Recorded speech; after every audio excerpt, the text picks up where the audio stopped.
What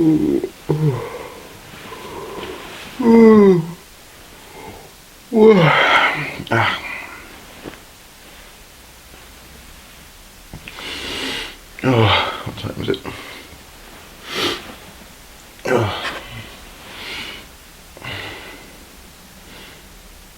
Oh, well, okay. I wonder what's on the news. What's in the news today?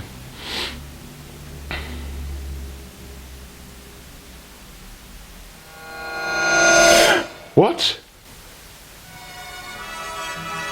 No, but we saw you die. Why? How?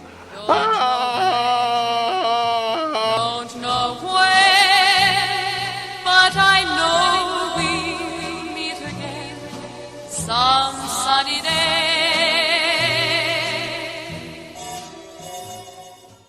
Oh, man. This is just the news story that won't die. It's the archaeological journalist's zombie. It just keeps on coming back for a little bit more and taking some people's brains with them, apparently. Clarendon Group have this morning announced that they'll be funding the ongoing efforts of aircraft enthusiast David Kundal to continue his research into finding Spitfires in Burma. His obsession, I should say, into finding Spitfires in Burma. That news story has inspired this special, very special Archaeoscoop-ish video. Because, folks, earlier this year, at the beginning of this year, many of you who watch this channel regularly already know this, a really good bit of work went into this idea, this theory. A good friend of the channel's, Andy Brockman, headed up a team that went out to Burma, and nothing was found.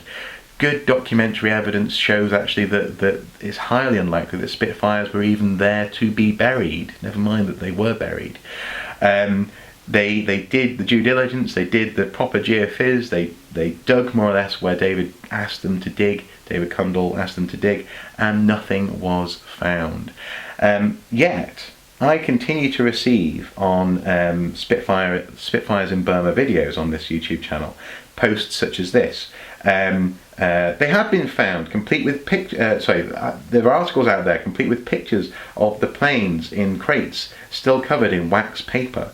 The myth of these Spitfires is a very, very strong myth. I actually sent this comment over to Andy Brockman, and his comment, his response was, "This is a dispatch from Fantasy Island." And that's the point, folks. This has already been done. The archaeological research has been done. They've done a dig. They even did a big press conference. The video to which actually you can see at the bottom of the news article, which is highlighted in the video information, where they talked about the reasons why this is not true, why this did not happen, and why actually this myth has built up. They turned it into an opportunity to explore the myth, and the fact that so many people want to believe this idea is, for me, not only scary, but it's also deeply unfortunate. I mean, the Clarendon Group went on to say, Clarendon Group are proud to partner David and provide the funding to enable him and his team to find Spitfires. We'll be supporting David every step of the way and look forward to bringing the Spitfires home for him. And I suppose that's the point, folks. It's all about bringing the Spitfires home, you know, bringing them back to Blighty, back to Britain. It's romantic. But wanting something to be true doesn't make it true. We've already had a really good bit of archaeological work done by reputable archaeologists who wanted actually to find something if they could, and they couldn't. They didn't. There weren't any crates. There wasn't a void that the archaeologists were scared to go into because of electrical wires. That's one of the stories that's going around. There haven't been photographs of crates covered in wax paper underneath the ground in this airport. That's another story that's going around. All of these things I've run by Andy Brockman, and he goes, nope, not true, absolutely not true.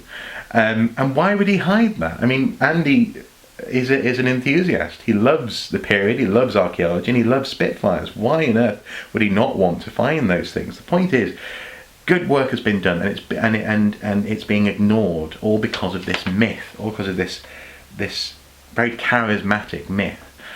But what's even more tragic for me is that this takes away from actual archaeology, actual research with results, with interesting results, with results that the Clarendon Group or whoever could slap on their PR as much as they wanted. Real, actual, tangible archaeology is being done, or rather being ignored, because of this kind of nonsense. It's such a shame.